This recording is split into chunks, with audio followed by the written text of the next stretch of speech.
رانا في تسنو اليوم، وهذه المشترية اللي راهم عندنا من فرنسا إن شاء الله، واللي جانا مرحبا وسهلا به في هذه البلاد.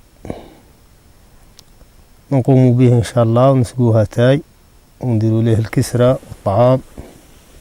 Soyez le bienvenu.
Merci.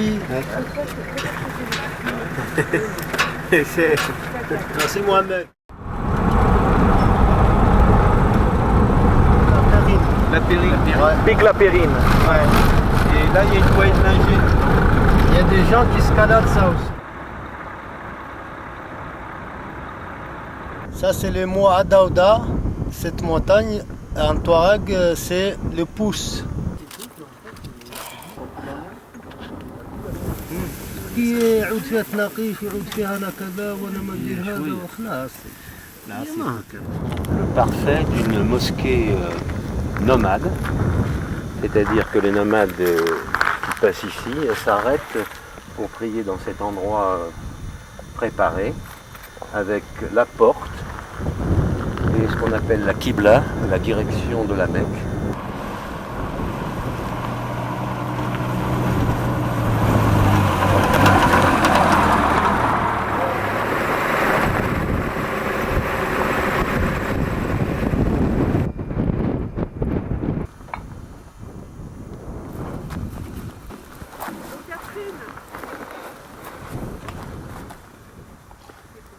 Tu trouves pas qu'il sent comme ton t-shirt? Il était un peu secoué, je crois. Qui c'est qui est secoué? La vinasse. C'est bon, hein? On supporte.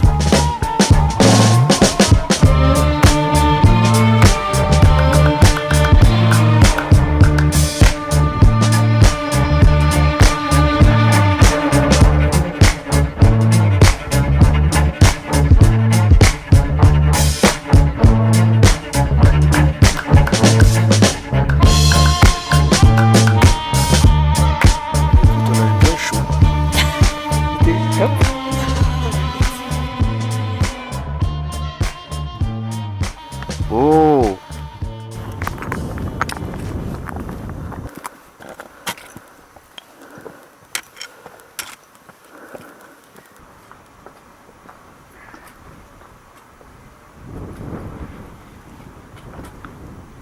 Waouh!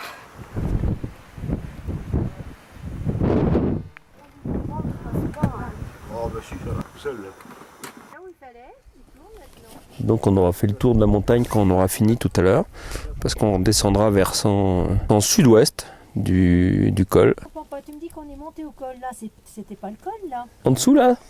Là aussi. Non, c'est C'est un sommet. Mhm. Ça c'est un sommet et ça c'est un col. D'accord, ok, Je crois qu'il faut faire un cours Mhm. là maintenant. d'accord, ok. Donc après on a.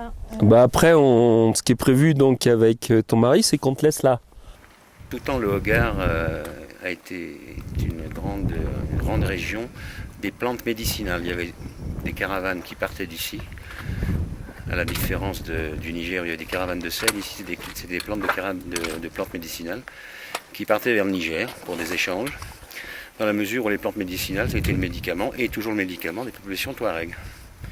Et là, on a... Et là, bon, là par hasard, on est en train de, on vient de trouver de la, je viens d'oublier le nom, hein, La lavande. de la lavande sauvage.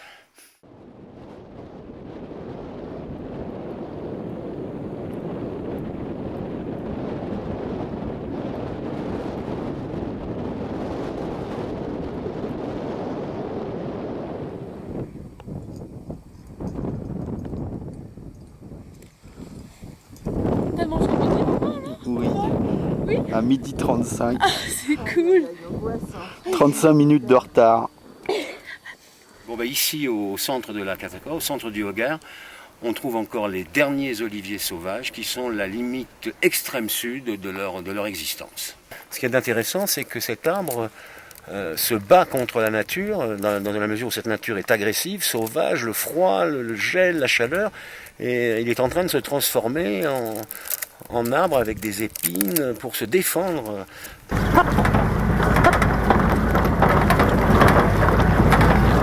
Quand Charles de Foucault est arrivé, 1905, il y avait 46 habitants. 46.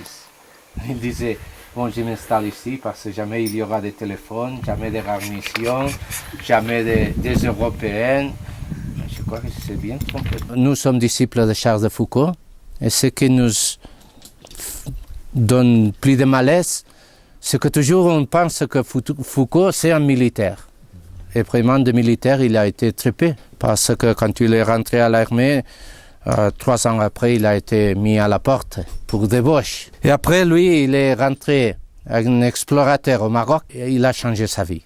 Quand il a vu ces hommes-là dans la prière, dans la présence de Dieu, il dit « l'islam m'a bouleversé ». Et ça l'a fait changer vraiment de vie. Il s'est investi au Touareg 11 ans. Il a fait le dictionnaire Touareg français, plus de 2000 pages. Il s'est investi à la poésie Touareg, plus de 6000 vers, et après la prose. Pour lui a été la rencontre avec l'autre. Et c'est ça que nous essayons de faire ici. Parce que la Secrème, c'est vraiment un lieu de rencontre.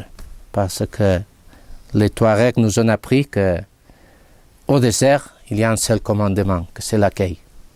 Donc, si on manque ça, qu'est-ce que nous faisons ici? Donc, on se connaît bien. On a fêté ensemble l'Aïd el-Kébir. Eux viennent pour Noël, donc toujours il y a un partage. En Europe, le dialogue interreligieux, tout ça, sont des grandes paroles. Mais ici, c'est le dialogue de la vie. Parce que les hommes, où est-ce qu'ils se trouvent? Dans la joie et dans le deuil. Dans les naissances, dans les mariages, dans le deuil. Et là, toujours nous sommes ensemble.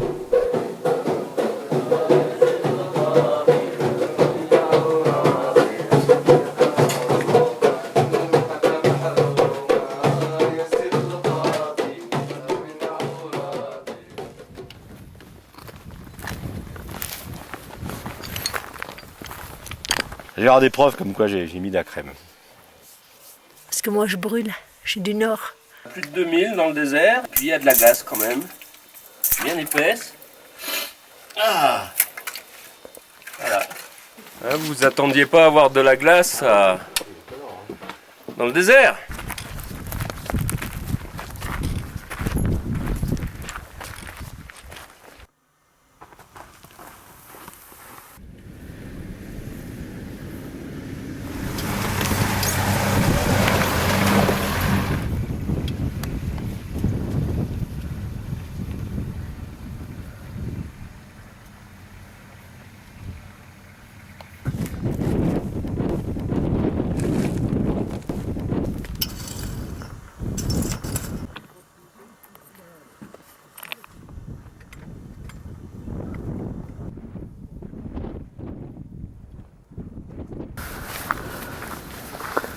C'était un petit vent du sud. Ah non, là c'est du nord là, hein? Oh. Sirocco.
Voilà. Oui, oui.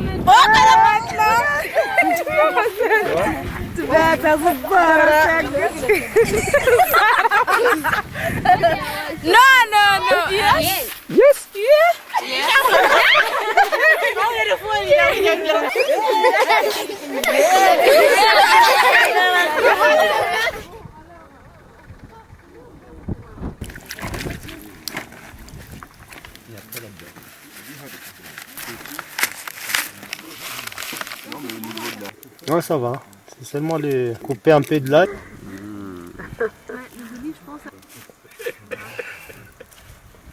Qu'est-ce que c'est une peau de mouton? Non, du papier. Papier imbibé d'eau.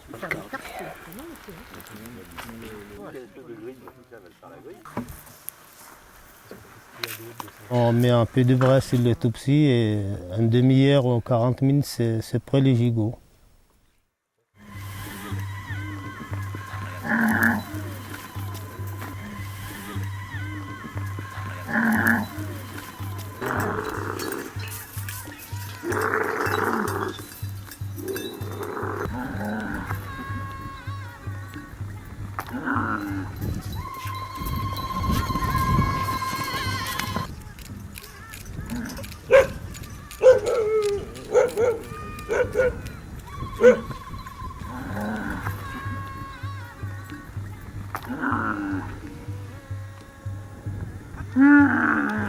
Oh là là! Ça c'est beau. Oh, monsieur, mange.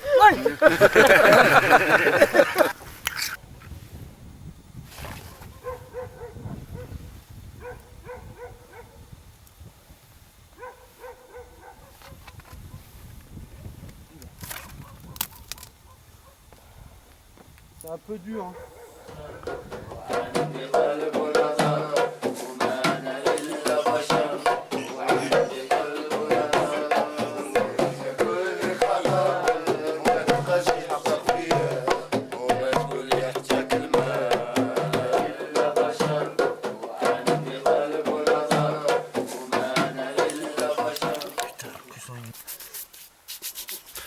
Le problème, c'est l'eau froide.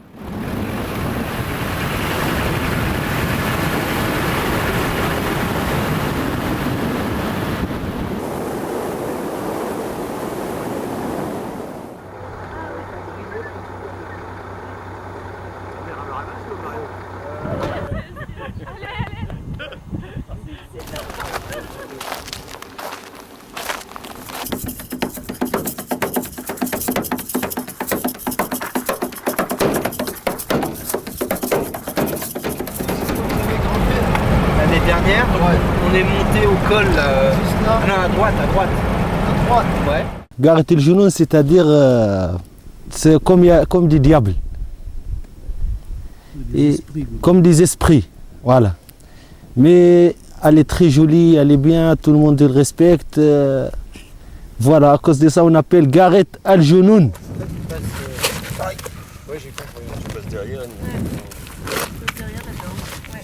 Ce trait-là, on le distingue, il est d'ici, on pourrait dire que c'est machin jaunâtre. D'accord, bah, je vois en fait, voilà. Et ben au pied de la Takuba, il y a plein de cailloux. Tu vois les grandes dalles au pied de l'aiguille. Oui, il y a Alors, soit tu montes ces dalles toutes plates, ou soit tu rejoins ces cailloux par la 3A, donc par le col Est. Regarde, et là je maintiens le beurre avec la tartine et je racle avec le couteau. Hop! Impressionnant. Et le trop plein, je le mets sur le bord de la caméra. Hein? La petite tartine avec de la confiture d'orange. On est parti à 10h. Et là, on remonte l'oued pour aller bivouaquer au col Est. Et on espère bien trouver une petite piscine. Pas qu'il fasse vraiment chaud, mais bon, ça peut toujours être bien. 110. Pour aller où? Au sommet de la Garette à 2000 quelque chose. On en a encore pour 3 heures. Donc le groupe se répartit en 2 parties. Le groupe des plus forts et le groupe des plus faibles. Pour vous, le Hogar, c'est comment? c'est léger, c'est aisé, c'est facile. On va dormir au col juste au-dessus derrière ma tête. Et après on va monter, on va longer les gradins là juste au-dessus. Et après attaquer le couloir, passer à l'est de la Takuba. Et une fois arrivé à la brèche, rejoindre le sommet sud de la sud-est de la Garette. Voilà. Oh mais ça s'appelle la Garette. El Genoun. Comment? El Genoun. Si Seigneur. Bien content d'arriver les enfants. Hein. C'est une grosse galère quand même. Hein. Mais on est arrivé. Mettre en contrebas, il y a de l'herbe. En plus c'est face est, donc on aura le soleil tôt le matin.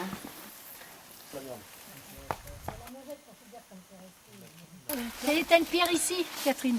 Elle est loin du feu.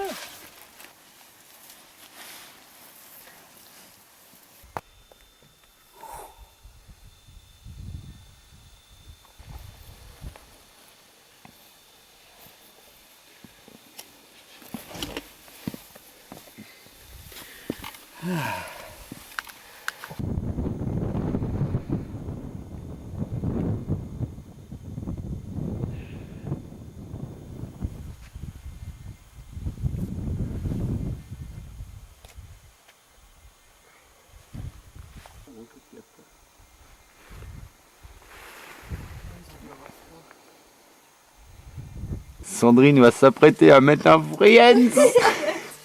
T'es fou pas de ma gueule. Un grand moment. C'est beau. Ah, c'était bien. J'ai fait des bonnes longueurs. Il y avait quand même des passages un petit peu difficiles, mais bon, on n'a pas traîné. Ce qui est encore mieux, c'est quand c'est dans la nuit et que la corde est mouillée.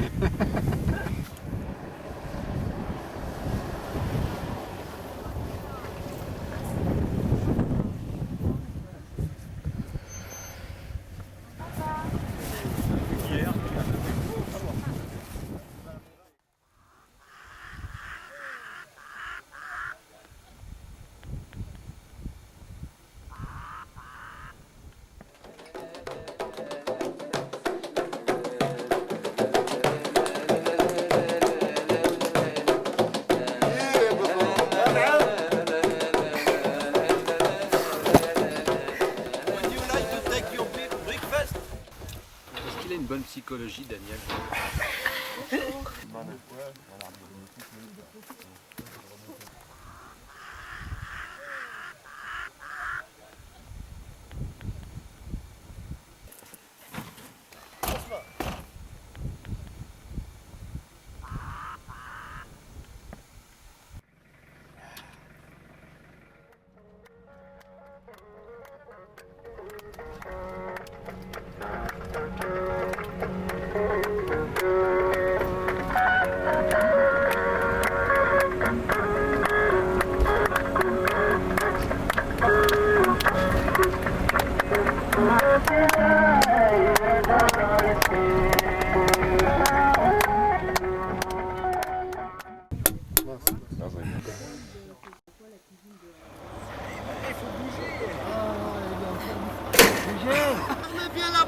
Pas trop fort, hein.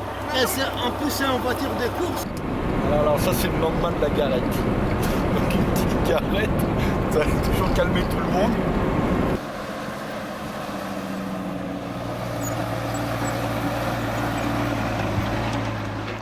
Non, regarde l'horizon.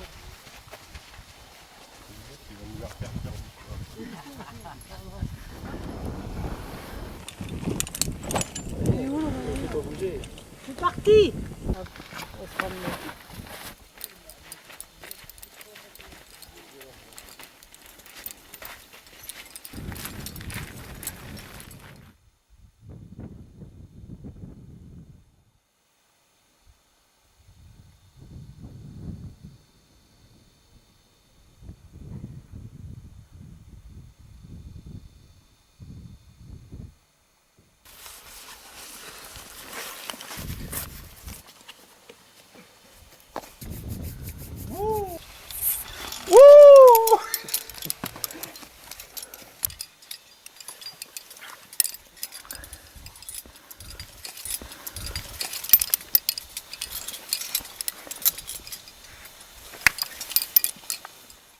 Nous ramassons sans peine du bois sec, et Issa, sa prière terminée, se met en devoir de préparer le feu.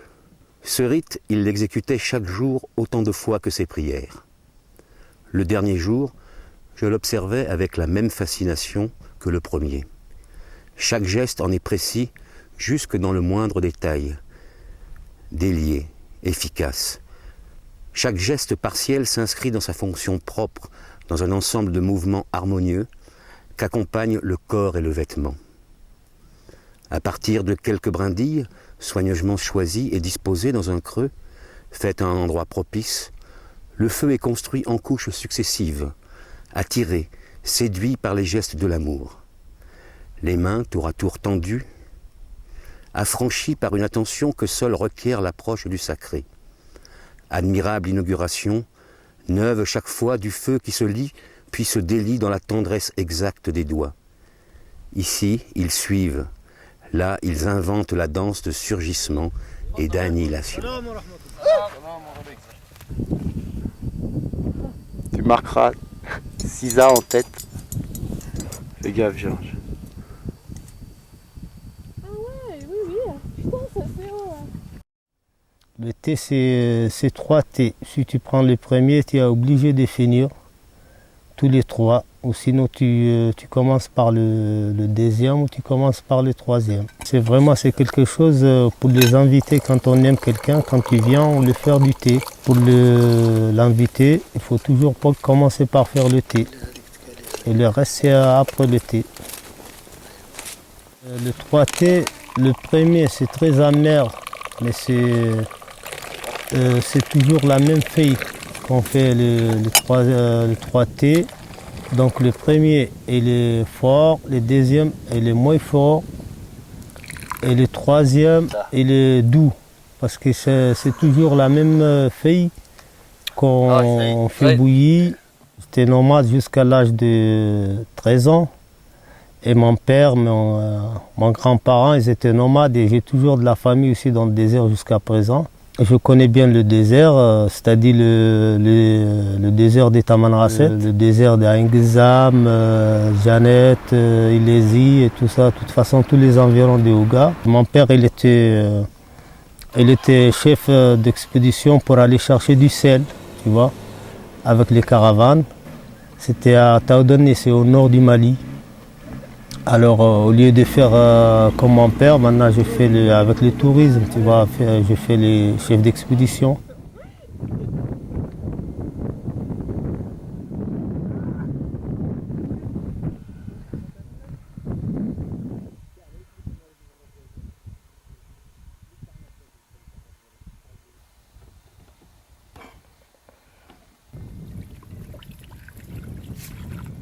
Comment on va préparer les galettes? On va amener un tapsi avec des semoule, on va faire des semoule, on va ajouter un peu de sel. Après on va ajouter de l'eau, on moule bien les semoule. À côté on va faire un feu jusqu'à il chauffe les sables. On allume les braises, après on fait les galettes dans les sables, après on fait des braises. Et comme ça on fait 30 minutes au sable. Normalement.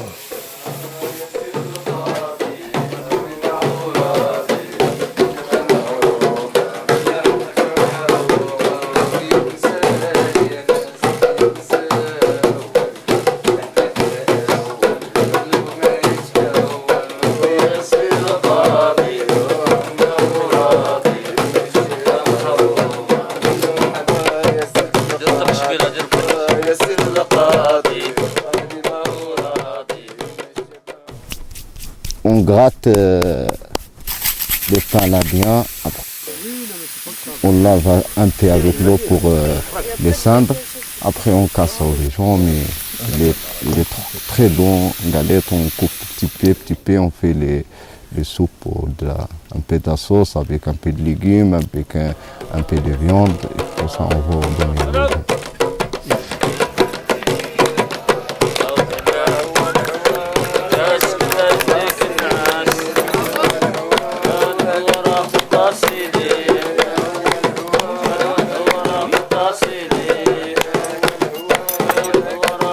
City.